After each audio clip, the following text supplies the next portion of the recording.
Beautiful thing about Selma is that so many of us come back together around this Jubilee, around this anniversary of Bloody Sunday and the bridge crossing. It's really quite organic because Selma's holy ground. Selma is sacred ground, as a matter of fact.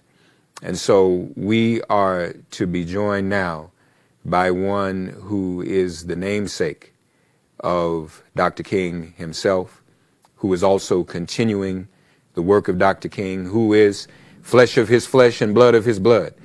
We're happy and honored to have with us, and he's always made time for Selma as well, Martin Luther King III. My brother, how are you, man? I love you. How you doing? Hi. I'm doing well. How are you? I'm good, man. I'm good, and always thinking of you and your family on this weekend, and always so grateful to spend this time with you.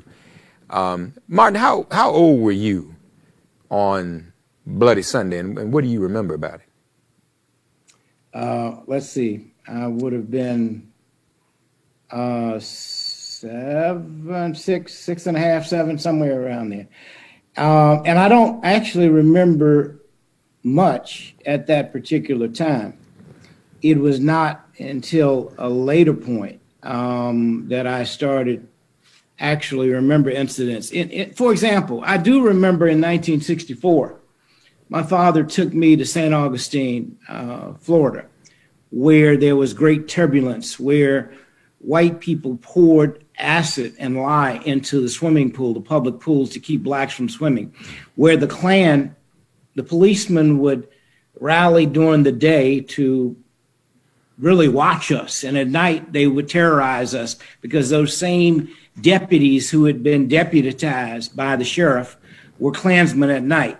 So I remember that in 64, but I don't remember the voting rights march in 65. Obviously you see pictures, and when we think about, Bloody Sunday, we think about John Lewis, but we need to think about, Hosea Williams. We also need to think about, children like Cheyenne Webb Kreisberg and Rachel West. A lot of folks were involved. Of course, Ms. Boynton, as Reverend Barber just stated, and so many others, Reverend Reese. I don't want to call names because I'm sure I'll miss someone, but there were several hundred people who marched that day and who were terrorized. So in 1965, people were terrorized. We talk about terrorism today, and tragically, the terrorism that exists, as the FBI has said, is domestic. We used to talk about terrorism being something happening global in the world that may be impacting us, where people would bomb us. But the domestic terrorism that was there by police and others in 1965 is back in 2020 and 2021. Yeah, no question about it. We're seeing that brutality. It's interesting. I always am grateful to you and your siblings because you shared your parents with the world. And we look at Selma and see, as a matter of fact, both of your parents ultimately led the big march. And while you may not remember all the events of what happened at that time, what was it like when your parents were away from home? At that age even, did you have an understanding of what they were doing and why they were away doing the things they were doing? I think I had an understanding subconsciously, but in my conscious mind, no. It was mom and dad were away again. Ultimately, I knew, again, subconsciously, that the work that they were doing was going to advance the struggle, advance our rights. But it was, the fact that mom and dad were away was I won't say it was frustrating. But at 5, 6, 7 years old, I certainly would not be able to say I understood, although it happened on a number of occasions. But I understood at some point that the work that they were doing was far more important because we did always have responsible people taking care of us. We never we were raised properly and although our parents may not have always physically been there during that time, whenever we needed one of them, they were always there. I remember when I was involved in sports in elementary and high school, I remember my dad even came to one or two of the games, and mom would always come. So I don't feel like I missed out on something because they were devoted to the cause. The cause is so much more important than whatever my own personal selfish need that I thought at that time was. And I came to understand that. It took a minute. It didn't happen initially. But the other side of the coin is this was a way of life. So I really didn't know any difference. I'll say the people around me, Dr. Abernathy, and all of Dad's lieutenants who worked with Dad, they also had children, and we knew their children, and they were all away. But we all knew they were working for freedom, and we were told that as children. So we understood it was so important for them to be engaged in the work that they were involved in. You mentioned the ongoing police violence that we're seeing, and obviously there's a relationship to some of the white supremacist violence we've been seeing as well, especially what happened at the Capitol on January 6th. What lessons do you hear from your father's voice at this time, and how he might respond to some of this to terrorist violence as you've described it? How might he respond to that, Martin? And are enough people today, do you think, listening to that same voice you hear from your dad?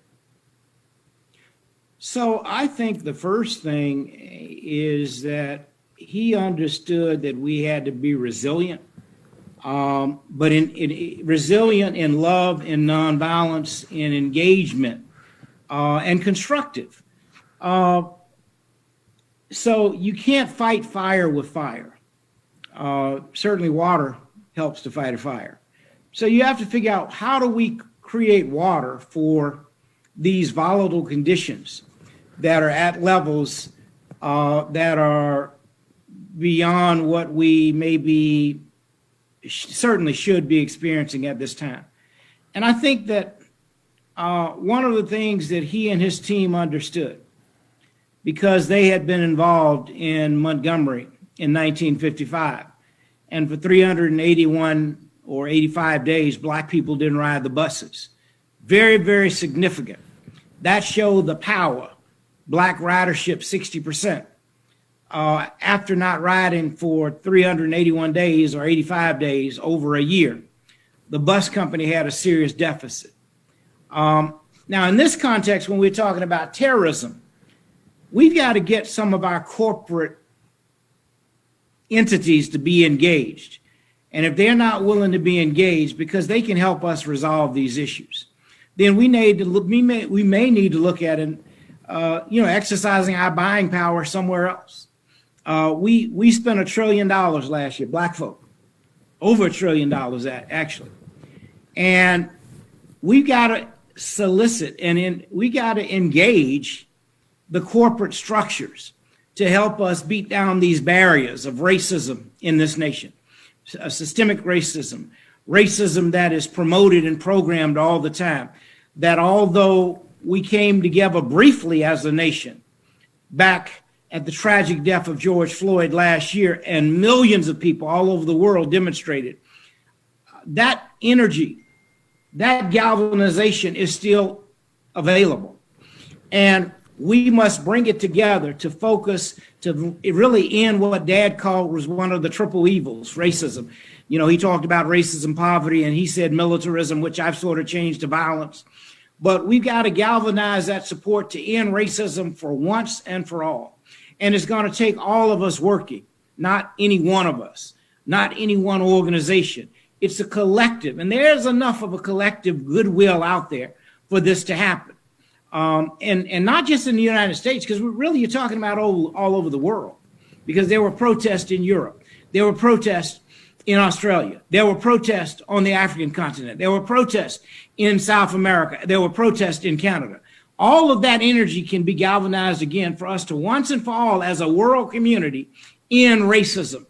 And I think that's what my father would be thinking about, mobilizing and pulling those pieces together to eradicate this evil that exists within our society. You mentioned Montgomery, you mentioned St. Augustine as well. Your father really gave us, Dr. King really gave us a blueprint, a template of how to organize. And I wonder how you feel about something I've been saying to a lot of young people. You know, social media invites a lot of young people in the movement to make a national call or make a national statement. But what your father proved was that all politics really is local. He went and bivouacked in city after city and worked there. And frankly, Martin, when it comes to the police are governed locally. There's no national oversight of police. Yep. And what do you think if people would even borrow his technique, city to city? What do you think about the difference that would make, especially when it comes to the police? And let's face it, voting rights are governed locally. There's no national yet. We hope that there will be. But even when we talk about voting rights, those are local and county matters. What do you think about the application of your father's principles and strategies and techniques at the local level? Well, you know, that would be outstanding, quite frankly, if we as a community not just understood, but employed and implemented. You know, Birmingham was in 63, we know, but so is the Civil Rights Act in 63. The Voting Rights Act was in, I'm sorry, Birmingham was in 63, the Civil Rights Act was in 64. Mm-hmm. But the Birmingham campaign and the March on Washington and other things, the bombing of the 16th Street tragic incident, Baptist Church, and many other things precipitated, but created. I mean, Dad used to say, we must precipitate a nonviolent crisis. And that's what he and his team did so that, again, a Civil Rights Act would occur. But, you know, I'm not sure if technically, and this was all strategy, I'm not sure if the Voting Rights Act could have occurred before the Civil Rights Act. So clearly there was thought to all of this so that a campaign would be waged in, you know, it could have been anywhere in America, but it ended up being Selma. Part of it was because the residents of Selma were ready, and Amelia Boynton and a whole lot of others were saying, you know, we need to be able to register to vote. And there was, the optics were very good. Because if you remember, Dad also had a campaign in Georgia, in Augusta. And that was that police commissioner had learned his lesson. Whereas in Birmingham in 63, you know, Bull Connor just acted like a fool. And the nation saw him acting like a fool. And that helped to create the prospect for Civil Rights Act. Certainly in Selma, Jim Clark, you know, acted like a fool. And again, all of these dynamics help propel things forward. But again, it was strategy. After the Voting Rights Act, fair housing in 1968.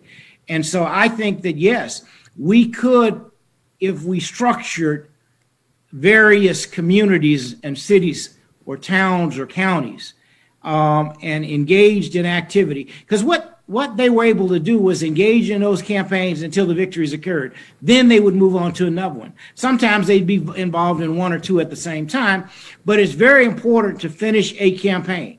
And I think that's what we have to do when we look at, you know, 43 states who are imposing rights to restrict the rights of people of color, of poor folk, of students, of seniors, from being able to vote. I mean, this is asinine that in 2021, that we are still fighting for the right to vote because someone decided, meaning the Republicans and the Republican Party, that the only way we can win is to cheat and to break the rules of the game by making it impossible or more difficult for people to vote.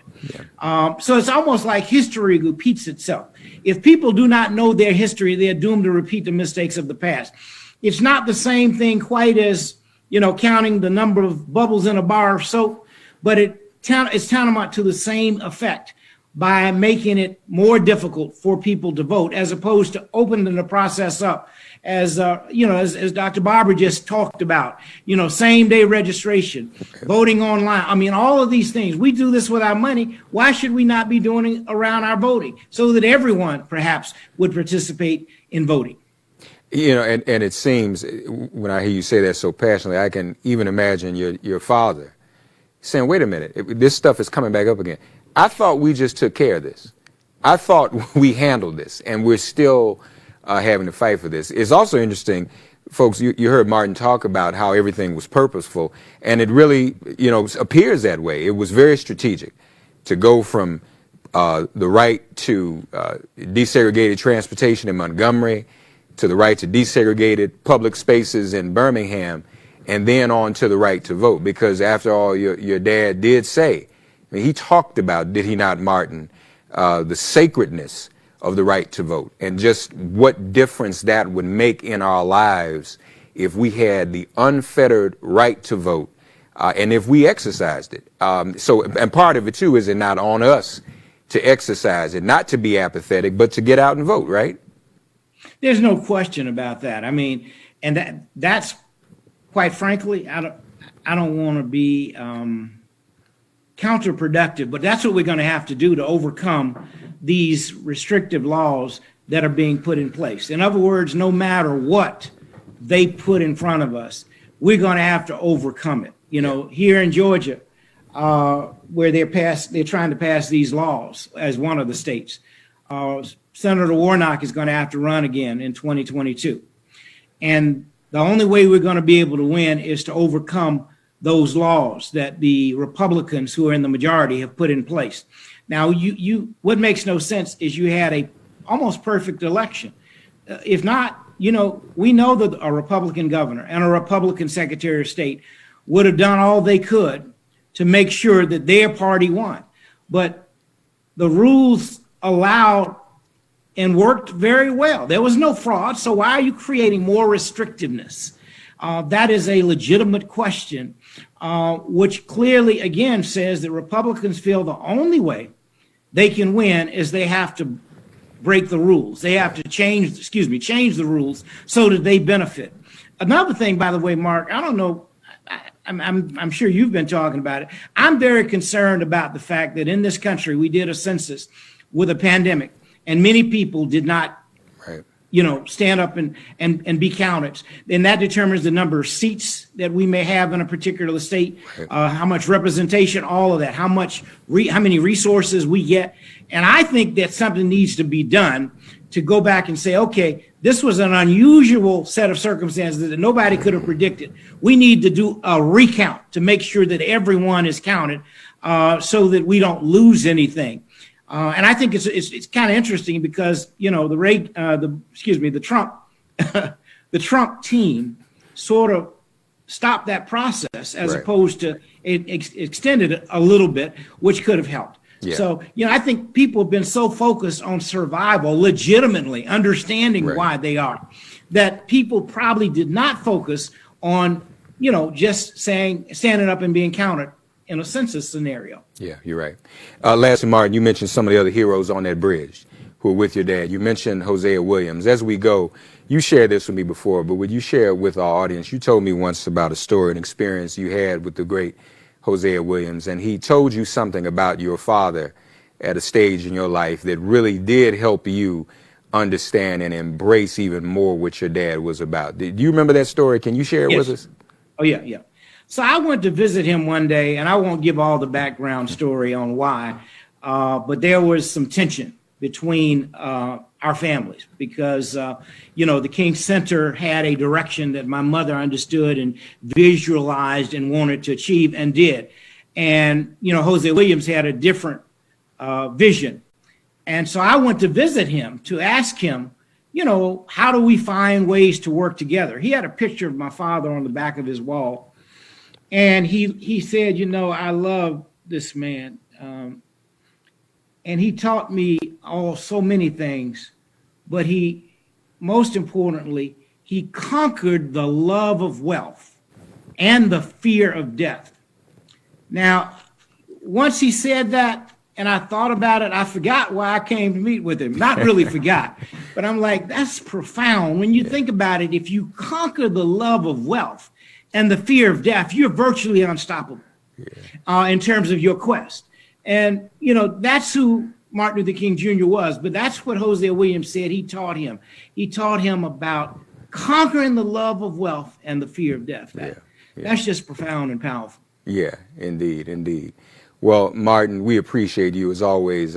We thank you for sharing your family, your parents with us.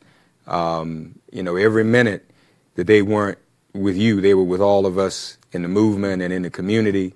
And we so appreciate that. And we have the greatest amount of gratitude for you and your family's sacrifice. And I thank you for being a brother to me. So much love to you, man. Thank you, my brother. Yeah, much love to you, Martin. You look great, man. All right, man. Love you and appreciate you. All right, appreciate man. everything you do every day. Thank you, brother. All right, bless you. All right. Bye-bye. Martin Luther King III, ladies and gentlemen, God bless him.